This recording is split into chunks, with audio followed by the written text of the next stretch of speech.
This will be my reading of Sherman. It's about him and his brother Heath and their voyage from Texas, Port Lavaca, to Tampa, then down to Cuba, up to Miami, along the Florida coast, the Georgia coast, up to Charleston, South Carolina. Then the return trip was almost equal to the trip going up. They loaded again in Cuba, went to the northern part above the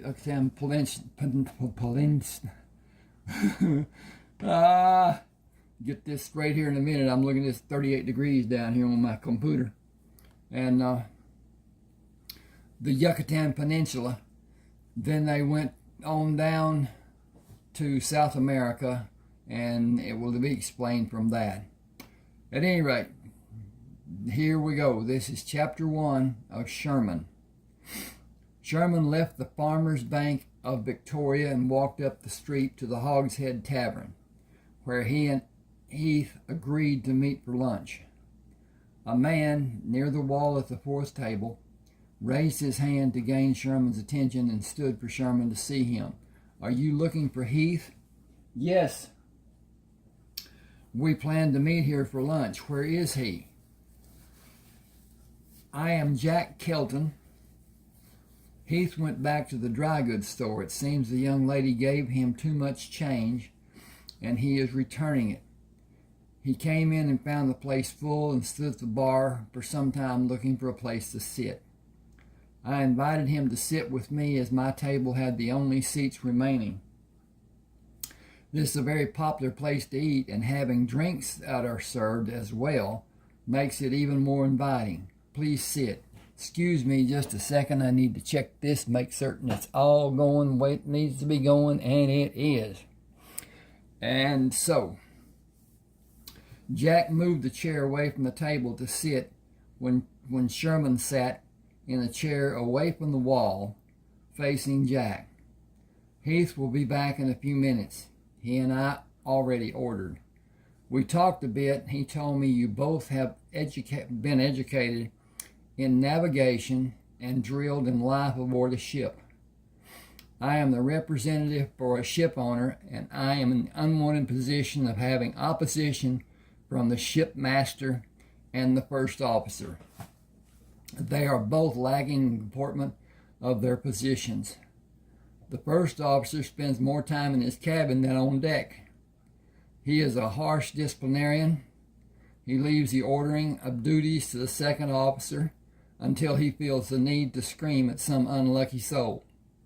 I have often wondered if he can read a map or actually navigate a correct course, or if he is just guessing and making corrections as it is needed. There have been so many near misses and complete failures. The ship does not sail into a harbor in a straight approach, but follows the coastline until it reaches the harbor. I believe the crew is overworked because he is so lacking, and it makes everyone surly. Then he punishes those men he believes are disrespecting him with a vengeance that is not needed in a respected officer. I do not feel he exercises intelligence in executing the position he holds, but he is the only person aboard ship who can claim to have experience in navigation. I have never seen him do a chart. If he does prepare one, it is done below decks and away from anyone seeing him do it." Sherman frowned. "I find it difficult to envision someone citing and calculating and not charting the following by checking the accuracy and by checking again in a few minutes and following by checking again inside an hour before he is assured of its correctness, even at night. How can you plot a course at night without using the sun?"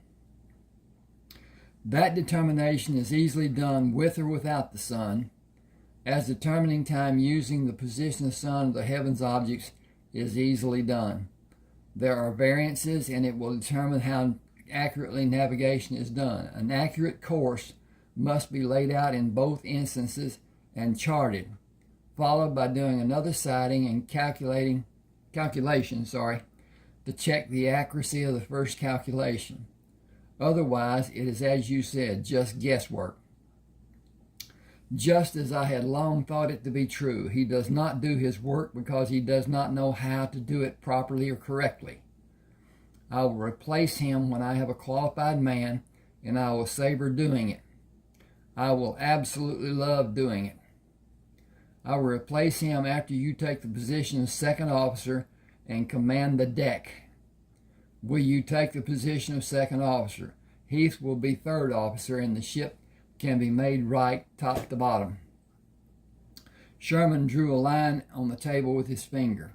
I will only if I have complete control without interference of someone less knowledgeable than me or Heath, and only if you will allow both of us to teach you to navigate by showing you practical application along with our writings.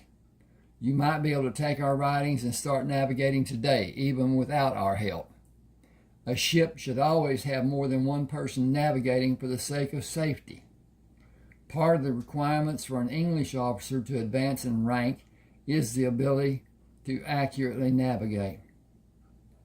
The Spanish are notorious for having several capable officers and going into battle with the loss of all of them as a result, leaving no navigator. My father rose from captive deckhand to commanding officer after such an occurrence, and he was rewarded with land grants in East Texas and here from the King of Spain. When can you be on board? I made a stipulation, not an agreement.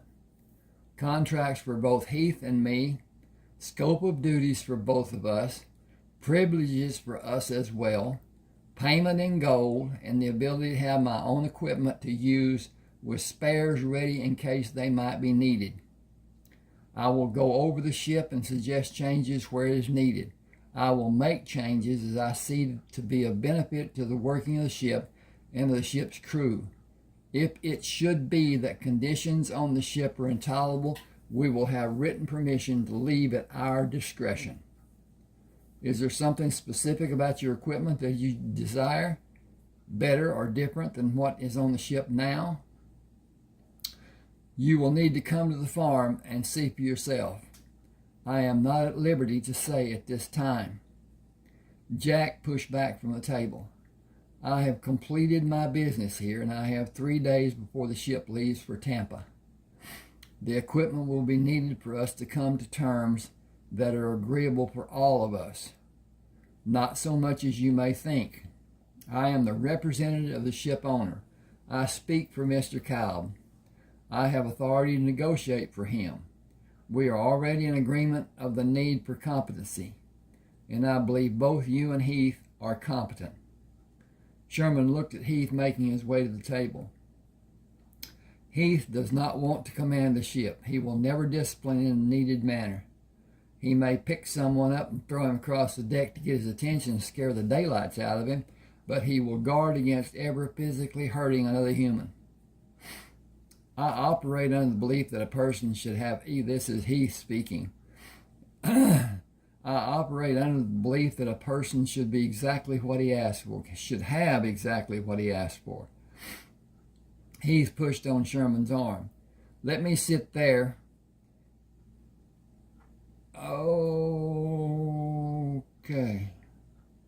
That was not Heath speaking. I'm sorry. But he will guard against ever physically hurting another human. I operate under the belief that a person should have exactly what he asks for. Heath pushed on Sherman's arm. Let me sit there, as my food will be here before yours is brought, and I am not able to go around you to the other chair. It will be because you already ordered and I have not been given a menu. Heath turned his head. Maria, bring the house special for Sherman. Bring it when I have yours ready. Thank you. He sat in the chair Sherman vacated. Excuse me, the squeaky wheel gets the grease.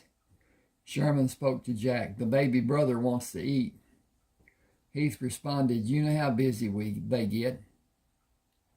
I know they are not happy because you are not cooking for them as you usually do. I have found interesting conversation with Jack and could not contribute my culinary services. When are we going to leave?" Sherman eased his chair back. "You are ready to go, I suppose, by the composition of your response." "I believe the times dictate a change, and I believe we have found a friend and a co-conspirator." That was Sherman talking. Back to Heath. "An accomplice in nothing but good deeds, with a mixture of spicing." Yes, with a mixture of spicing. Should have a yes. Jack looked at Heath and back at Sherman. "You two are going to get me in trouble." Heath held Jack's shoulder and rocked him back and forth several times. "It will be fun, and it will be safe for you, I promise. We will finish here and go to the farm. You can do as you like, but I will enjoy showing you all that we do there, if you will allow me the privilege. Then you can do as you like." Jack said, "I am intrigued about the manufacturing you spoke about earlier.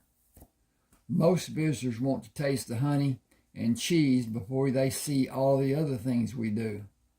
That goes without saying, doesn't it?" After being introduced to a few people on the farm, Jack followed Sherman to the southeast tower. He placed his hands on the ladder and looked up. "That is a long way to climb.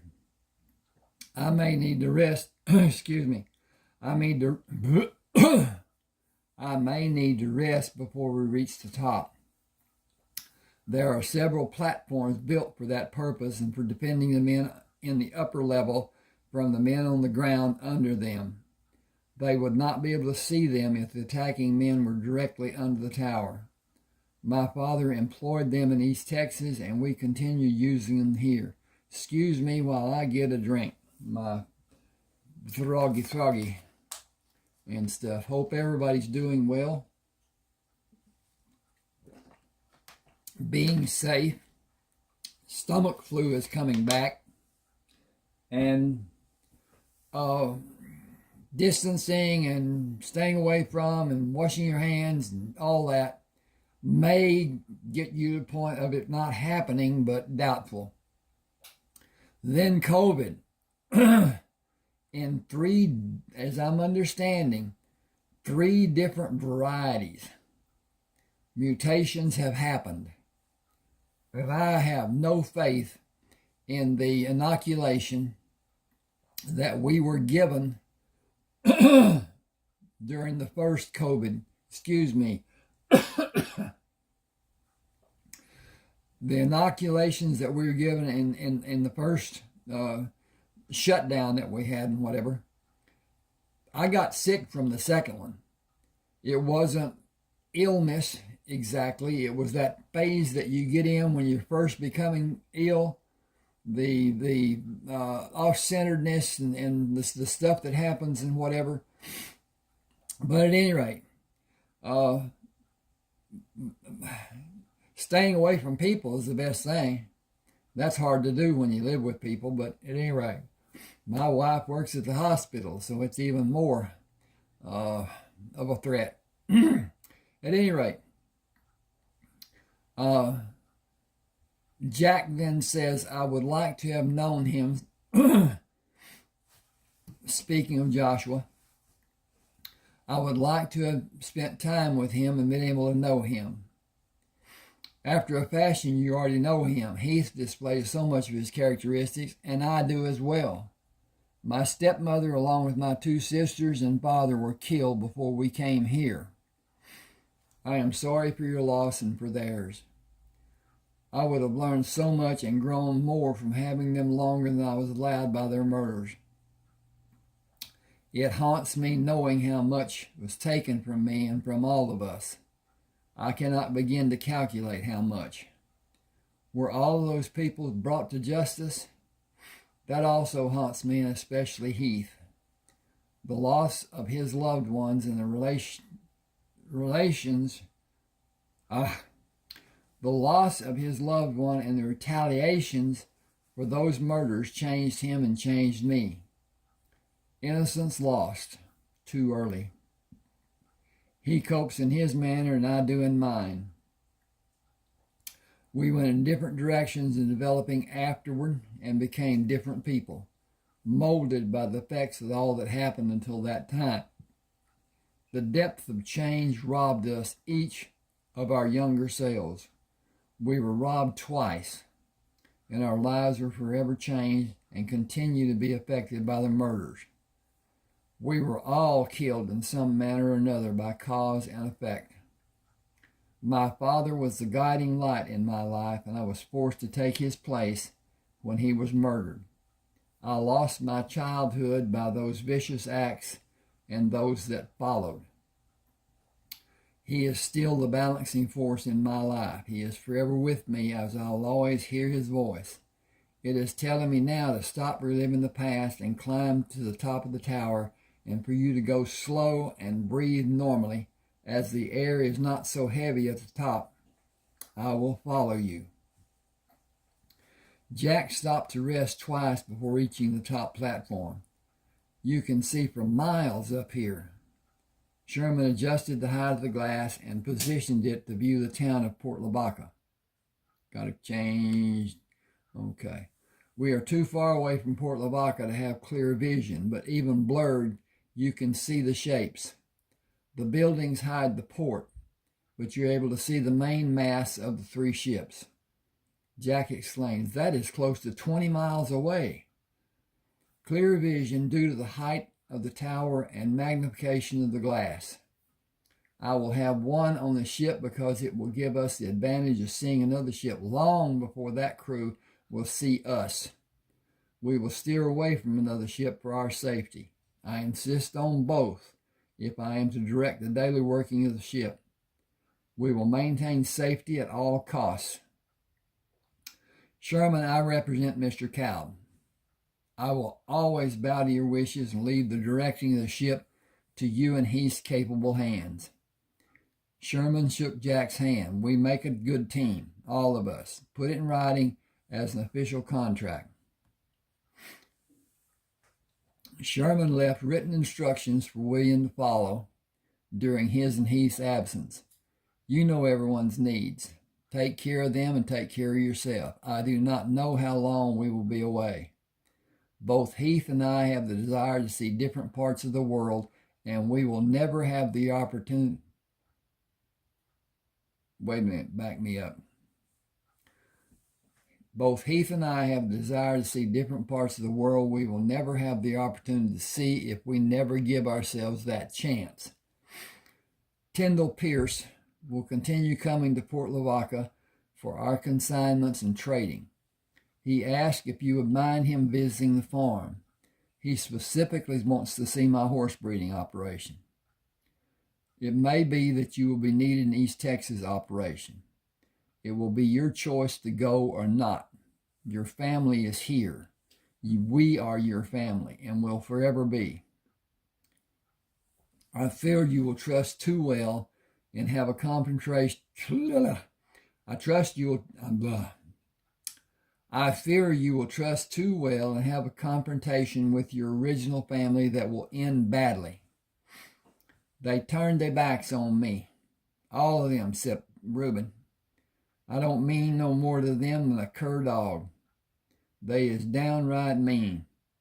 Paul turned his back on all the people helping him and me. Dathan is bad from birth to dying, and his kid's going to be just like him. They ain't my family no more. Will you allow your feelings for Reuben to stand in the way of your better judgment? I know how they act. They ain't never going to change. I ain't going around them no more. It is my profound wish that you do not see them and that you protect yourself. Don't worry yourself. I ain't hankering to leave no widow. Bad enough you leaving, carrying on about me being safe and you going off on some ship in the ocean water. How safe do that be? I will be safe, and so will Heath. That be what all people says until they start playing in the fire. Sherman smiled. We are not playing with fire, just water. William frowned. Way I see it, that'd be worser. Men got legs, ain't got no fins. Chapter 2. I'm going to check on this since it's the time that I'm looking at on that clock. Okay. Men standing in a single file near the gangway began walking away from the ship. Showing his anger, a man wearing a large Mexican sombrero said in a loud voice, "When the master comes back." That's a laugh. You been hitting that rot gut again? When we've been here 2 days waiting on him. Time to go to Corpus. More ships down there. Only 3 ships here, and this one is the only one signing on deckhands. It's going halfway around the world. I ain't. Sherman indicated the ship. Those men were informed about the shipmaster being here at an earlier time than he was scheduled. It must have been someone guessing, because he is not scheduled to be here for several hours. We will pull the wagons near the ship, back them against the railing to be as near the ship as possible. Jack will be aboard, and we will load the trunk and the crates of guns, and afterward find our quarters. He said, "I want to eat." Sherman laughed. "We will, just be patient." Heath held his arms out to shoulder height. "I will be like the proverbial hungry buzzard. Patience my eye, I'm going to kill something." Jack Kelton greeted them as they came onto the deck. "Welcome to the Galwerth. Glad to see you survived the ordeal unscathed. I saw the wagons with your crates as you approached. The crates will be stored in the cargo hold with the cargo which is already aboard. Shelving was built to accommodate them. Go down to your wagon and secure the crates to the rigging and come back to see to their storage. When you finish, I will show you and Heath to your quarters. Lunch has been served, but you may still be able to have something." Sherman moved closer to Jack. "The spyglass is under the wagon seat." Jack called Charles Thomas. "Take a man with you to the wagon on the pier and look under the seat for a spyglass, wrapped in oilcloth. Be careful handling it as you did yesterday with the old one. Bring it aboard and tie it securely before it is raised to the crow's nest. Attach a line to hold it steady for the deck to protect it from hitting the mast. Have 2 men ready in the crow's nest to pull it up and bring it into the confines of the crow's nest, with a man on each end of the spyglass. It must not be allowed to fall or be bumped before it is untied. Remind the men that you will come to attach it, and they are not to do anything more than pull it up to hold it and protect it until you are able to mount it. Be careful that the glass is not dropped by a man holding the cover and lose control by allowing the cover to slip off and drop it. Handle it as if it's made of glass. Be certain the men who handle it keep it securely in their hands. There is only one, and we have sore need of it. It is longer than the one you took down yesterday. Secure it to the steel supports we attached to the crow's nest yesterday and leave the protective caps in place. Then wrap it in the oilcloth and tie it with the open end on the side and pointing down." Okay, that's rather unclear. I'm supposing that's, Water will fall off the oil, that's the reason. If it's pointed down, then water will fall off the oilcloth with it in that position. The spyglass is sealed, but it will be wrapped and tied for protection when it's not being used. Mr. Kramer will come down with you. Ask if you need help and protect the spyglass. I am depending on your efficiency. In the cargo hold, Sherman looked up at the shelving supporting the first crate. Getting the guns out of the crate is going to be difficult from that position. Heath laughed. The other crate is still on deck. You are second officer. Just take some to your room and put some in mine. No one will question what you have or why it is in your rooms. We have privilege allowed by our position. The guns are all covered. It'll be a mystery for the men who help. So your first official act will be ordering those men to help. Let me explain something, and I should have explained before. I have written 32 ebooks.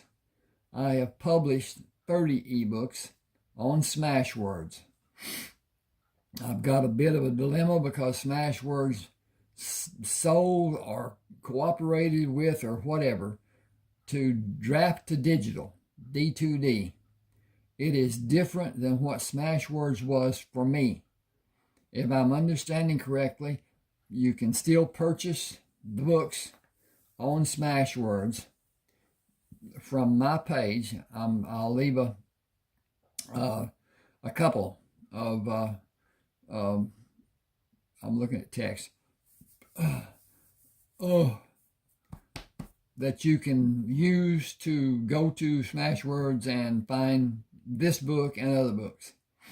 So at any rate, I'll continue. Help.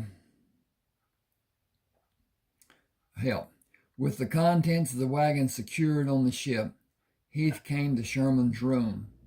This has been a very good day so far, with all we've accomplished, but I could eat the horns off a billy goat. Wonder if we can find something.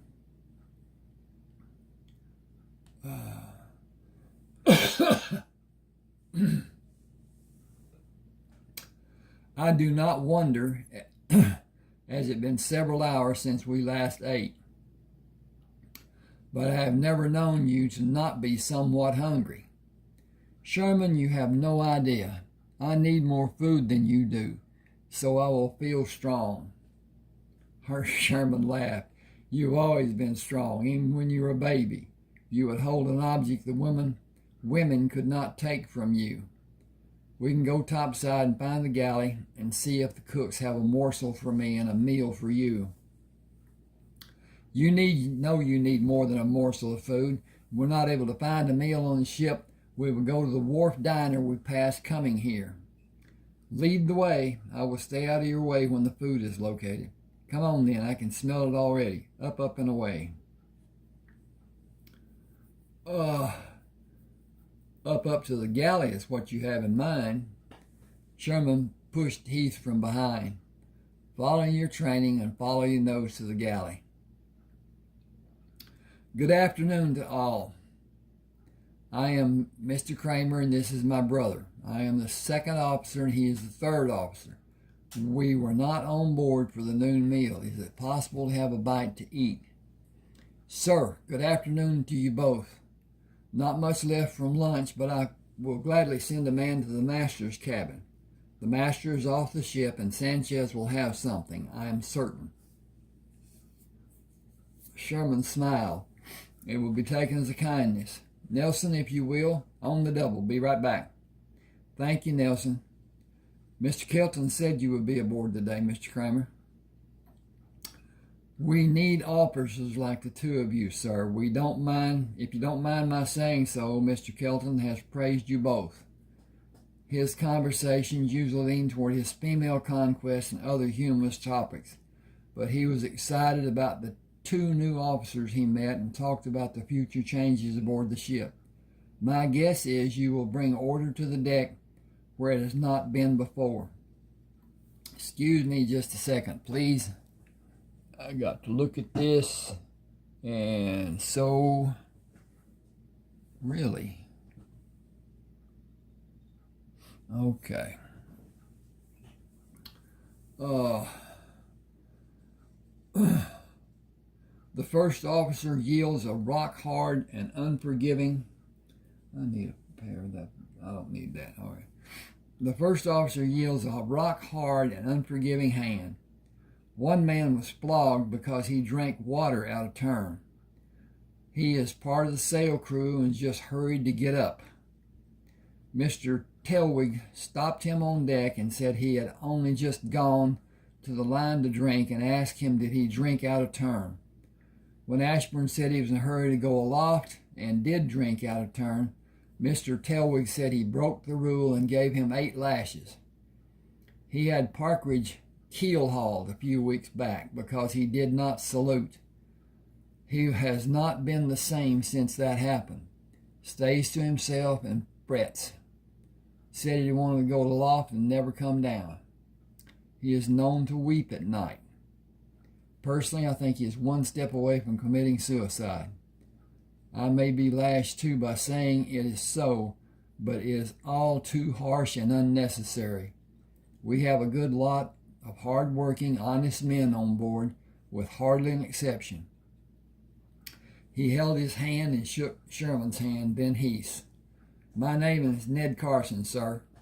Be glad to serve you in any way you may need me. I run the mess, but I'm not a very good cook, so I leave it to those who are more able. Mr. Carsden, that is information I'm glad to be aware of. Is coffee available? Yes, sir, but you can't call me mister. I'm no officer.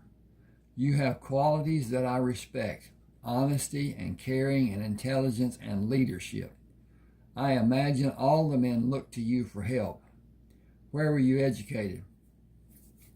A small college in Ohio, sir.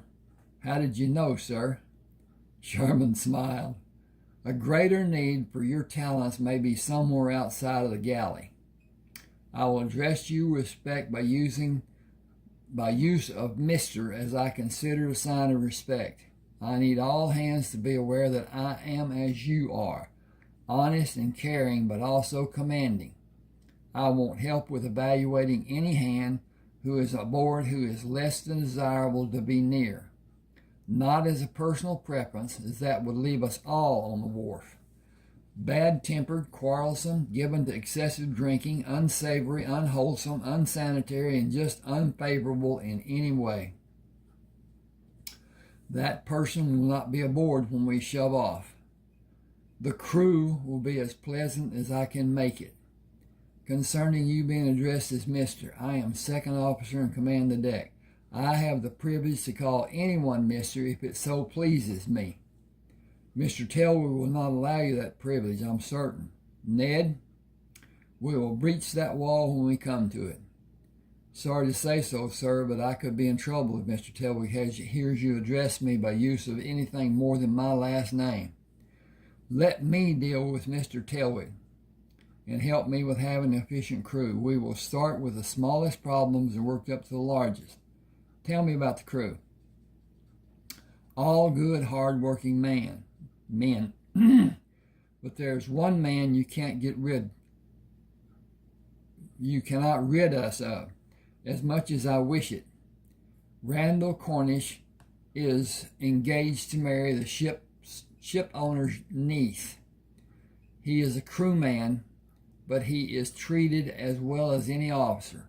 Even Mr. Telwood gives him more privilege than he should. There are several people I would say are loners, somewhat different but good workers. They are men who are likely to stay to themselves, but none who are quarrelsome except Cornish. Let me explain. The fact that YouTube has a time limit on length of videos. I'm not certain what that is. I'm concerned that I might go over on mine. I've done one that was over an hour long and it was accepted. So I'm concerned about that. Their rules are stringent. They can be harsh. And communication is slight. But at any rate, I keep checking the time on the phone to see what's what. At any rate, here's going on. Sherman and Heath moved through the ship to be assured of its worthiness to travel in open water. After 2 hours of kicking, hammering, and observing, they made their way on deck to meet Jack. Mr. Armbruster will see us in his cabin. Randall Cornish lounged in a chair with one leg thrown over the arm of the chair, talking to the master, and continued talking until Jack interrupted. Cornish, we have ship's business to discuss. He laughed. It will not bother me. Go ahead. Jack said, "Ship's business does not concern you. Act as if you are a crew member and a gentleman." "But Kelton, I am acting as a crew member and as a gentleman. I am soon to be a member of the family, so I am interested in this ship's business. Just go ahead." "You may become a member of the family, but it will not give you privilege to business of the ship today. Leave or I'll have you removed." Cornish stood and started toward Jack as Sherman stepped in front of him. "You have our permission to leave now before there's a problem." "Who are you to tell me what I can or cannot do?" "I am your superior as I'm second officer. I am telling you what to do, and I always tell you what to do, especially when you overstep your boundary. You have done that now, as you are out of place here in an officers' meeting." Cornish stepped back from Sherman. "We will see how this will be handled when Telwig is back aboard." Sherman said, "Do you mean Mr. Telwig? You are subordinate to everyone in this room, and insubordination and insolence will not be tolerated. Leave or I'll put you in irons." Cornish looked at Shipmaster Armbruster for intervention, and anger showed in his realization that he will not have help as Armbruster unfolded the manifest list and looked away from Cornish.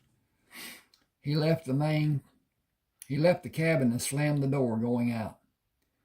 Jack turned to Armbruster. "You have rank in this ship, but you entertain a crew member in your cabin and allow him to believe he has privilege. It must stop. He will soon be a family member, and I want no trouble with Mr. Alistair Calb. You will refrain from speaking to me about the matter further. He is to be allowed all considerations afforded a Calb family member within reason. We are not protected from his future family, and is known to be soon a member. His treatment is understood by the crew, and it does not cause any disruption of the routine of the ship. Let him do as he will, and concern yourselves with your duties. Mr. Kramer, both you and your brother were not of my choosing, but available officers are hard to find. All the lower ranking officers left for another ship when we reached port. They were replaced in part. We need you, so I agreed to your coming aboard. I want no problems from you. Mr. Telwig will see to all ship's business, and he has responsibility for navigation. You will command the ship's crew together. Divide the responsibility of each as you wish, but make it absolutely clear to the crew which of you they will look to for guidance. I run a tight ship. You will each do the same." Sherman said, "That is understood, sir. Finally, an officer I can rely on for understanding. That is a rarity of late. See to your duties, then. The ship will leave in a short time." The heater's working. Sherman, Heath, and the other officers stood on the deck facing the crew. "We are about to begin a cruise that I look forward to being an adventure every day. I am second officer, and this is third officer Heath Kramer. As we are full brothers, my name is also Kramer. That proves to be a dilemma, and I have a solution for the problem. I am to be addressed as Sir or Mr. Sherman, and my brother will be addressed as Mr. Heath. Calling us Mr. Kramer is confusing and might prove to be dangerous. We are all grown men. I expect to see each of you conduct yourself as a responsible and caring individual. We will be aware at all times and be aware of our shipmates and see to each and every crew member's safety. I will stress this issue every time I address you as a body. We will instruct each other in all appropriate needs, whether it is related to our work or learning in an academic sense or for safety, particularly safety. If you see an incident where someone is going to be injured, please act or call out to that person. And if it is an officer, do as you would one of your crewmates. I would rather have safety than courtesy or respect shown. Are we clear on my meaning?" Hollister asked. Can we grab an officer to, excuse me, can we grab an officer to pull him away from danger? Let me be clear to the point of being ridiculous. If you see someone in danger or going to be in danger, where calling out to the person will not be sufficient, do as you said and grab him. When you act in that manner, he will be startled. Tell him in a voice loud enough to be heard by all who are near that he is in danger by speaking one word, danger. Afterward, explain. I know the order is for it to never happen. My order is that any one of my officers in danger, I want action to be taken or help or even save us. Taken to help or even save us. We have rules to govern how we act, but we are not military and we are all just men. We can all be distracted or may not be paying proper attention to some circumstances or occurrence. Hollister continued, we are not allowed to lay a hand on an officer, sir. If I'm about to suffer some form of harm, even if it's simply fall on my behind, please do as I ask and help me. If it is my brother, will several of you try to help him? Both the crew and officers laughed at Sherman's reference to Heath's size and laughed again when Sherman said, it may be that one of you is in danger if you act to help him on your own. The different crews have been assigned and that list is posted in the mess. We will operate with the understanding that each of you may have special talents which may be better used in another capacity than your original assignment. Go to the mess and have one person read the name of the crewman and tell what his post is. Come back on deck and we will sort out how all of us may best be served. Sherman addressed the crew when they returned to assemble on the deck. First, I want a show of hands by anyone who is not comfortable going up to manage the sails, or if you are in that crew. It is no disgrace and not cowardice. Many people who are able to climb are not adept at certain heights or in the wind or if the ship is in heavy seas. I enjoy being aloft, and if you're not able to find me, please look for me there. I will often relieve one of the lookouts, both to help in that manner and to have a better view of the water around us. Down to business. Since we're talking about up and down, is everyone securing the posting done for you? Trowbridge shook his head. I'm a cook and have a deckhand assignment. Sherman turned to Heath. How is that done? I'm not sure. Did someone read the crew assignment roster? Jameson has held up his hand. I read it, sir. Did you read the crew post assignments or the general quarters assignments? I read from the first sheet on the left. That clears it up, as the post assignments are on the right, where new postings will be hung as it is needed, and general quarters will remain hung on the left. I will go down with all of you to see what needs to be done after quarters has been dismissed. Sherman continued, that can be done after ship is underway. I want communications for everyone. I do not expect any of you to be silent through the day, and I encourage each of you to do as it pleases you while you are working, but keep it within reason. Your officer will always be in an area you are in on deck. Look to him occasionally. The sail crew is given every freedom and they conduct themselves with the decorum required for doing their job. Discipline will not be overlooked, but it will not be harsh if it is not warranted. I want a happy and healthy crew. If something is needed, you have my permission to speak to your officer about speaking to a superior officer. Follow the chain of command, but please save my brother from falling on his butt or worse, falling on me. At all times, use good judgment. The chain of command is placed to reduce confusion. Lack of communication is confusion. and we will concentrate on communicating first. All of us have duties. All of us are able to expand our knowledge of those duties. We are first men. Let us be honorable and help each other. Let us be human and recognize our need to improve. Let us work as a crew, united for the good of all of us. First, safety. Second, communication. Third, fulfilling the duty assigned to each man. I command and I have officers under my command to help me. You each have an officer or officers to direct and help you. Respect will be given both ways. We all need each other. We have orders to protect our basic needs, but there will not be more harsh punishment administered for minor infractions. Today, sail crews will drink to speed the deployment aloft. A second water barrel will be placed to also speed refreshment.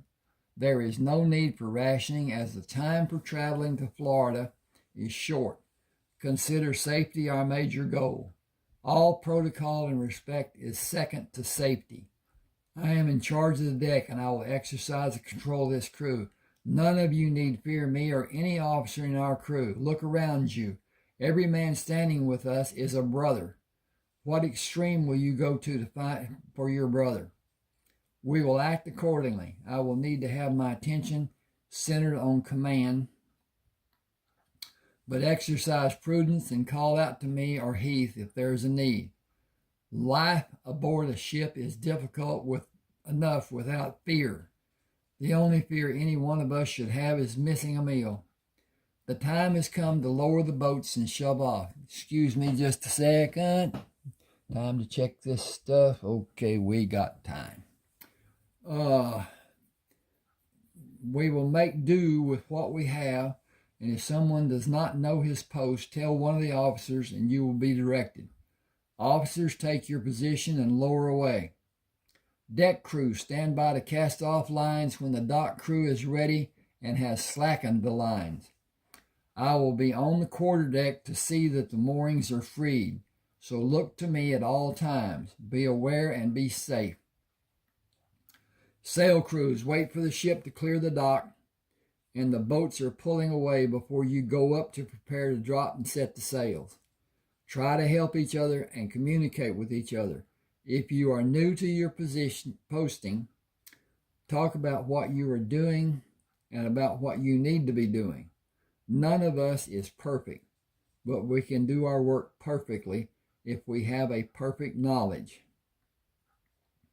My command will always be a teaching and learning experience, and our treatment of each other will always reflect caring. Let us all work together so our time together will be pleasant. Nourishment for each other goes farther than just having food to eat. Deckhands, stand by the rail to be ready to go over the side and man the boats. Officers will assign boat crews from the ranks of the deck crew.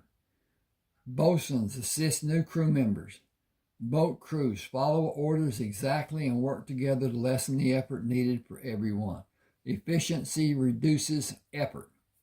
As a crew, work together. Lookouts, take your post. Look to your safety and the safety of our crewmates. Break from quarters and man your post. All hands turn to. A resounding "Yes, sir" rang from the deck as the men moved to their posts. Mr. Blaine, please go to the master's cabin and inform Mr. Armbruster and Mr. Telwig preparations are being made to cast off before you go aloft. Yes, sir. Heath took a position overseeing the 3 boats being lowered to tow the ship away from the dock. Sherman moved to the quarterdeck to supervise the lines being slackened by the dock crew to allow the crew of the Galwerth freedom to remove them from the chocks and drop the lines from the ship. Sherman watched as each of the 8 hawsers were given slack from the moorings of the dock. He called to the dock hands, "Casting off lines." Line crews, listen up. Cast off number 2 line. Cast off number 7 line. The number 2 line and number 7 line were dropped from the ship and reeled into the dock by the windlasses. Sherman continued, cast off number 3 line. The dock taking in number 3 line suffered a broken lever as it was pulled to windlass the line in. Work stopped until a new lever was retrieved. Cast off number 6 line. Cast off number 5 line. Cast off number 4 line. Cast off the stern line. Cast off the bow line. All lines cleared of the ship. Mr. Heath, order the boats. Heath shouted, boatswains to your helm, haul away all boats. Sherman called up the crow's nest, Mr. Blaine, do we have a favorable wind? Wind is in the starboard side, sir. Tell me when it is near our aft. Aye, sir. Sherman climbed hand over hand up a line to the top of the aft mainmast and sat with his legs on either side of the upper spar with his right foot looped in the netting. Wind is coming around from the aft, sir. Thank you, Mr. Blaine. Blaine jumped from surprise at Sherman being so near. Scared me out of 10 years' growth, sir. You were busy doing your job, Mr. Blaine. Carry on. Aye, sir. Sherman signaled Heath, who turned to the boats. Boatswains, back oars. Drop tow lines and turn your boats. Deckhands, pull in lines and stow all tow lines. As the third boat became clear of the water, he called, sail crews, man your post. Second officers aloft. Telwig hurried to the deck and shouted, Mr. Kramer. Heath was assisting the boat crewman returning to the ship and did not turn to face or salute Telwig. Heath also shouted, yes, sir. Telwig shouted, Mr. Kramer, you will damn well salute when I address you. I am busy helping the newer crew members, sir. I will salute you when they are all safely aboard. He shouted, report to me immediately. I'm a little busy, sir. Again he screamed, get over here now, Mr. Kramer. Sherman came down the line and stepped onto the deck. May I be of service, sir? I will have him disciplined for his actions. Sherman began walking toward Telwig. I was assisting the sail crew, was not on the deck. Perhaps we should address this problem quietly away from the crew. I want him disciplined. Sherman stood in front of Telwig. I will speak to you in the master's cabin. You think to give me orders, and without respect of addressing me as sir, you think to... You're on my deck and shouting at an officer under my command. I am the deck officer, and any request you may have will be at my discretion. Telwig shouted, I am your superior. I am not making a request of you. I am giving an order. I want him disciplined. Sherman took his upper arm in his hand and squeezed. Come with me to the master's cabin. Randall Cornish shouted, do you need assistance, Mr. Telwig? Without looking, Sherman said, restrain that man. Do not harm him, just stand in his path.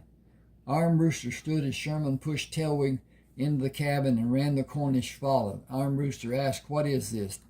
Telwig started to speak as Sherman said, Mr. Telwig does not understand the chain of command and as it applies to the working of the deck. He speaks to only me, and he will never again raise his voice to any crew member. He turned to Cornish. 2 days in the brig without food or water unless you quietly leave. Cornish looked at Armbruster, who had nodded toward the door. Sherman watched Cornish leave and turned to Armbruster. Am I second officer? Yes. I could ask many questions, but I will simply defer to you and allow you to inform Mr. Telwig of his duties, and tell him to see to his duties and leave mine to me. Jack came in the cabin. I heard shouting on the deck. Was there an alarm? Sherman looked at Jack. That is the present problem. There was no harm, and our leaving port was going very smoothly for any seasoned crew. Ours is not seasoned, man or officer. Yet each man was performing admirably, except Randall Cornish, who seems to think he owns the ship rather than believing he's even a single duty. Excuse me. He will work as the other crew members do, or I'll put him on the board. Telwig shouted, you will not. Jack looked away and then while speaking softly. He is in charge of the deck. He is responsible for any discipline. Any orders for this ship will be channeled through Mr. Sherman Kramer. If either of you want Randall Cornish aboard this ship, he will be as he signed on, to work as every other crewman does. He is not a family member with privilege. He is simply a working seaman. He is a simple working seaman. We will have no special privilege. None.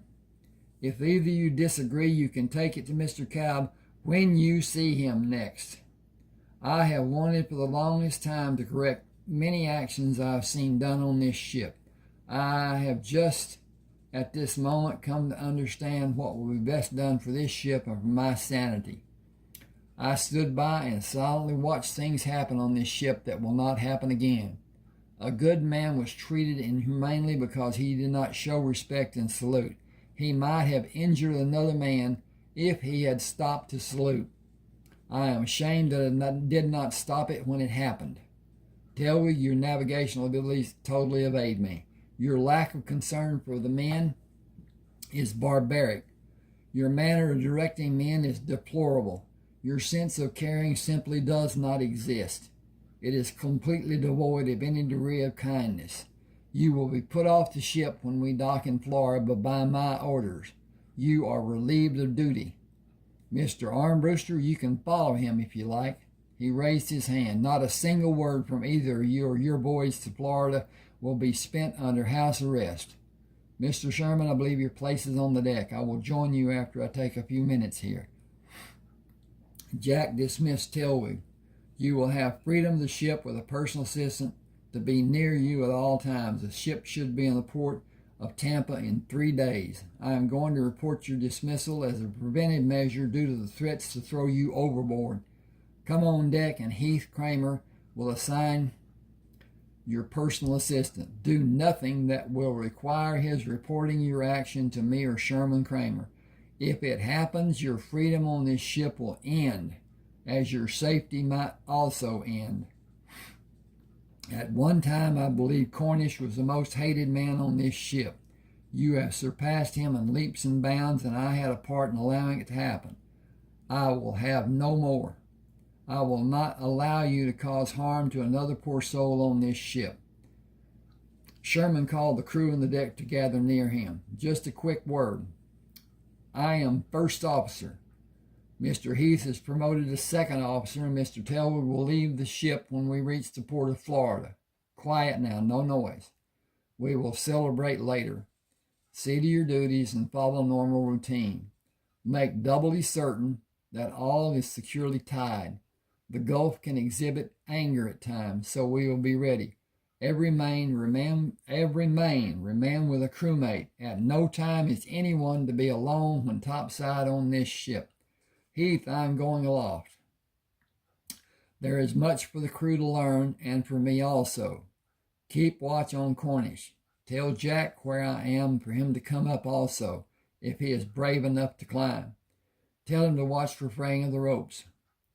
Heath asked, what will I do about Cornish? Nobody will stay with him. He will not allow anyone. You are absolutely right. Have him watched. We will do the best we possibly can. Jack came on deck and stood watching the crew busily working. He noticed the smiles of all the faces he saw as he walked across the deck. Smiling, he spoke to Heath. Busy hands make smiling faces. I believe it is the opposite of that. Smiling faces make busy hands. There are 2 other men who could bring smiling faces if they simply disappeared. Jack looked sternly at Heath. I have done all I'm able to do. I have been angry to the point of desiring their disappearance, but I must consider Mr. Cobb's wishes, and Armbruster is his choice for commanding officer. Cornish is absolutely a different and very sensitive problem. It will work itself out in time, I hope. The work seems to be coming along well, and the crew seems happy to a man. Hang just a second for me, please. Okay. Yep. Bring them good news, keep them busy, keep them fed, keep them happy. Sherman is aloft. If you care to join him, he invited you. I wonder if my shoes are proper for climbing. Shoes are not worn to climb as they are too slippery. Stockings only. Many of the men wrap their feet for protection. That is one of the many reasons I do not go up. Jack was physically spent when he reached Sherman with the crew at the lowest sail. I need to do this often, as I'm not in shape to do it fast or well. This is my first time aloft to any height. I want to rest a bit and go on up. The view must border on majestic. Sherman said sunsets and photographs would be priceless possessions. A lesson, Mr. Kelton. Your hold is not correct. Put your arm through the netting. Looping it over to let it hang freely will support you and rest your hand. After you have rested, swing your body around the netting and place your feet through the web to stand with the rope above the one you will stand on against the shins of your legs, and rest your arms over the spar. Or straddle the spar and loop your foot nearest the net into the net. You will be in a position to allow your body to rest and strength to return. Always climb on the side of the net away from the sail so the sail can flap and not interfere with your climbing or injure you. There may be a need for you to have your hands free to do work or help a man. Stand on one foot and raise your lower leg to put it through the web of the net, and hook your foot behind the lower ropes to have the support of several ropes against your shins. Observe the men in the sail crew, and you may see some amazing things done in a routine day. Speed is of paramount importance for a crew member. Remember, there are no officers and there is no rank above decks for a sail crew. It is usual routine, and the wind dictates the need. When need is met, routine is another waiting game. Once sails are properly set and tied, the crew will descend because the weight of their bodies will hinder progress of the ship and efficiency of the sails.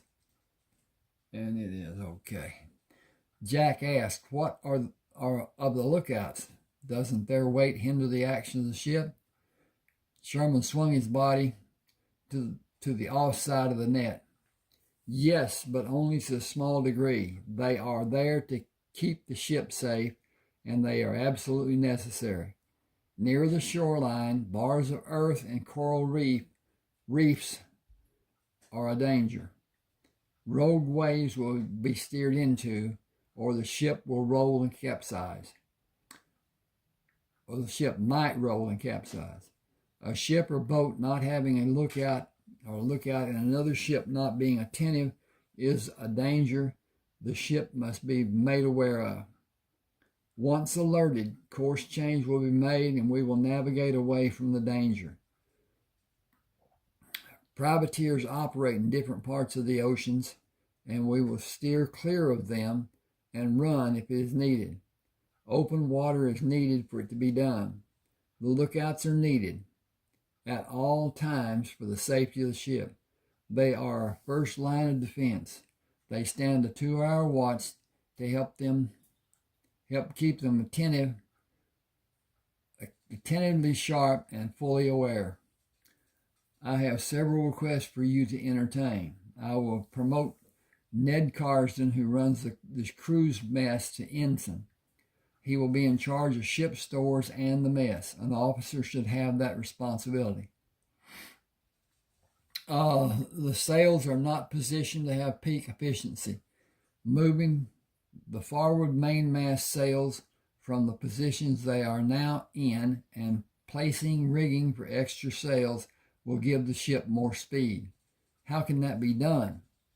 Extra sails may be a burden to the smaller masts, but the two mainmasts will support more sails and rigging them will be simple. Look at the positions of forward sails in respect to catching wind. The wind passes through both the mainmast sails at the same point, making the forward sail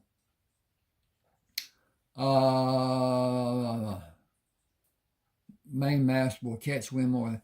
the wind will still slip past the sail to push the next sails in line. Those sails are set to receive the current slipped from the mainmast sail.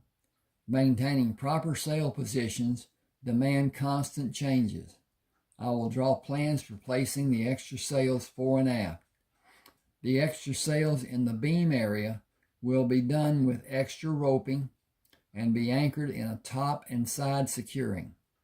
Lowered sails under those sails will only be used to add speed and elude another ship and during times of less wind. If the wind is strong, the mainmast will support the extra sails, but could be a danger if the sail is placed too high. Using a rope pulley to hoist a man up to the moorings of the beam sails can be done quickly and with safety. Do what I recommend, and this will be one of the safest, fastest cargo ships afloat. I'm going to stop right here, even though it's not really a stopping place. Please subscribe to my channel. Hope you're still with me. Hope you enjoyed. Subscribe, hit the like button, share if you will, really helps. And comment. Commenting doesn't matter if it's just okay, I like this, or didn't like this, or you need to do whatever. Helps YouTube to understand better or think things are better or whatever, and will greatly help my channel be seen, be promoted by YouTube, and that's important. The promoting that they do to have attention made to this channel and the other channels. I have 3. At any rate, I will put a link to this book and other books on Smashwords. You can go and read part. In fact, I've read more than you can read there, but you can make a purchase. This is the thing about Smashwords. You will have a private page. On that page will be your library. Every purchase you make will be put into that library. Should something happen to your computer, device, whatever, you cannot lose this book that you bought. It will be yours as long as Smashwords is afloat, and that may or may not be long. Don't know yet. At any rate,